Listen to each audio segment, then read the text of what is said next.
Hi, I'm Anecdotal, and I play mobile games like this one, Endless Frontier. And today, I want to talk about the new-ish Ninth Honor units. And when talking about it, I want to split this talk into two different categories, or for two different groups of players. One, the new player that just started playing this game, and two, the players that already have the Hippogriff meta running. Okay, so what you want to do is you want to click on Battle, and then you go to Shop of Honor to look at the new Honor units. The first one on deck is the Cleric. The Cleric is half human and half orc. If you care about personal raids or land battles, you would want to max out the dimensional binding for human and orc. Because eCore does not show the senior stats here on the Honor Shop, what you can do is on the upper right, click on the arrow facing down, and then click on the icon with the helmet, and then just go search for him. Now, if I go to the bottom, since all the tribes are here, I can find the Cleric, because in the bottom, humans are there. So this guy, the Cleric, is half human and half orc. For Outland Battle or for personal raids, the absolute best unit to have are Flame Spirits, which are human. So of course, getting dimensional binding for humans and pumping their strength up is a good idea. So if you are a person that cares about personal raids, getting Cleric is definitely important. Alright, the second reason why it would be important is because when you scroll down, you'll see Innervate 2, which lowers the skill cooldown time. Which the skills that you can see right up here, but for battle that I'm clicking on now. Usually they're used to like increase attack speed or to increase attack or even health, right? So those are all like nice things, especially for personal raids. Sometimes recovering health actually is a good idea. Okay, so going back to the Cleric, the amount of Clerics that you would want to have is 13 seniored and 1 unseniored. The reason why is to get up to the 40%. If you get 13 seniored, that's 39%, and the 1 remaining non-seniored would max you out at 40. And as you know, if you have all 13, you have all 150 for Outland that you need. So you're set.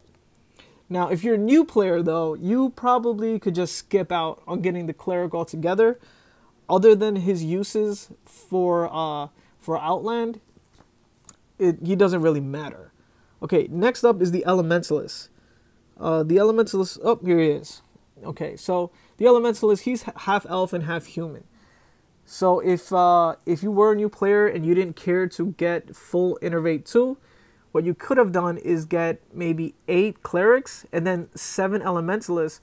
So your human Outland attack will still be maxed out at 150, but you won't have maxed out Innervate 2. But at least this way, you have more than just a stockpile of 1 unit. Now, the Elementalist. Now, he will also be kind of useful, but really more for maybe endgame players because of the natural resistance that he has all the way down there in the bottom. So his special skill gives you nature resistance. Whoa, 2,000. Sort of the same as Flame Spirit. The only thing, Elementalist just isn't as strong. So right now, as the current elf meta are Hippogriffs. So the senior Elementalist here has no play. He gets 0 shine. The only reason to get him is to get some nature resistance. And if you want to go ahead and get 2,000 nature resistance, you want to get 20 of them and senior all of them. So 20 senior Elementalists, 13 senior Clerics, and 1 non-senior Cleric, and you're good to go. But if you're a new player, you can just ignore these 2 units for now.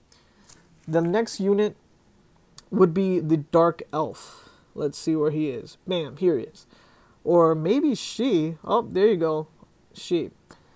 The Dark Elf is just not worth getting at all. There's no reason to go through these skills. At first, I was totally surprised because I thought she might be meta. Because the special ability 5, she comes back to life, almost like those crazy anime Dragon Ball Z supervillains that just never die. You beat them once, they transform, they come back, they transform, they come back. Dark Elf does it 5 times. But turns out she's really not that strong at all. Special ability 4 where it says that she can absorb 99% of damage never happens. Read right there where it says rarely, because I did it the first time and I T3'd her, and man, was that a waste of trans tickets. So guys, ignore senior with all of your strength. Of all the units, Dark should get no love and deserves no love. Alright, and now for the final unit, the Senior Frost Demon. Now, some high-end players or endgame players are using the Frost Demon as their cores. If you have the Hippogriff meta and you're a mid-game player, which means that you're like below night level 100, there's no reason for you to be using Frost Demons yet. Because the people that are probably already have the Hippogriff pet to 5-star and Tinky to 5-star, so they don't need them on the team for skipping. So there's no reason for that. But good news though, for you new players, Frost Demon I would recommend to you guys. I would think that Frost Demons are the way to go. In the same way that Dark Spirit comes back to life, so does the Senior Frost Demon, except he's actually a viable character. He's strong.